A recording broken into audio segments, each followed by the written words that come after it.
ಮನೆಯನ್ನೇ ಗುರಿಯಾಗಿಕೊಂಡ ಕಳ್ಳರು ಹಾಡು ಹಗಲೇ ಮನೆಯನ್ನು ದೋಚಿರುವ ಘಟನೆ ಕೋಲಾರ ಜಿಲ್ಲೆಯ ಶ್ರೀನಿವಾಸಪುರ ತಾಲೂಕು ಗುರುವಲೊಳ್ಳಗಡ್ಡ ಗ್ರಾಮದಲ್ಲಿ ನಡೆದಿದೆ. నేను పొద్దున్నే 8 గంటలకు చేనుకి వెళ్తా సార్. 9 గంటల దాకా ఉండింటారు ఆయన పడుకున్నాడు. మళ్ళీ 9 గంటల 11 గంటలకు కూర్చున్నాడు. మళ్ళీ మా పాప ఫోన్ చేశా, ఇట్లా అయిపోయింది రా నేను ಮುಗಿಸ್ತೀನಿ.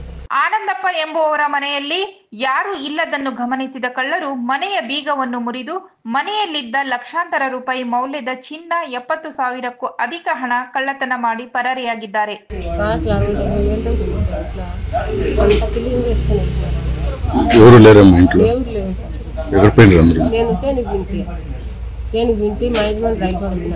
ಗೌನಿಪಲ್ಲಿ ರಾಯಲ್ಪಡು ಮುಖ್ಯ ರಸ್ತೆ ಪಕ್ಕದಲ್ಲಿಯೇ ಇರುವ ಮನೆಯಲ್ಲಿ ಹಾಡು ಹಗಲೇ ಕಳ್ಳತನವಾಗಿರುವುದರಿಂದ ಸ್ಥಳೀಯರು ಆತಂಕದಲ್ಲಿದ್ದಾರೆ. ಇನ್ನು ಘಟನಾ ಸ್ಥಳಕ್ಕೆ ಕೋಲಾರ ಅಡಿಷನಲ್ ಎಸ್ಪಿ ಜಗದೀಶ್, ಶ್ವಾನದಳ ಹಾಗೂ ಬೆರಳಚ್ಚು ತಜ್ಞರು ಭೇಟಿ ನೀಡಿ ಪರಿಶೀಲನೆ ನಡೆಸಿದ್ದಾರೆ. ಘಟನೆ ಸಂಬಂಧ ರಾಯಲ್ಪಡು ಪೊಲೀಸರು ಪ್ರಕರಣ ದಾಖಲಿಸಿಕೊಂಡು ತನಿಖೆ ನಡೆಸುತ್ತಿದ್ದಾರೆ.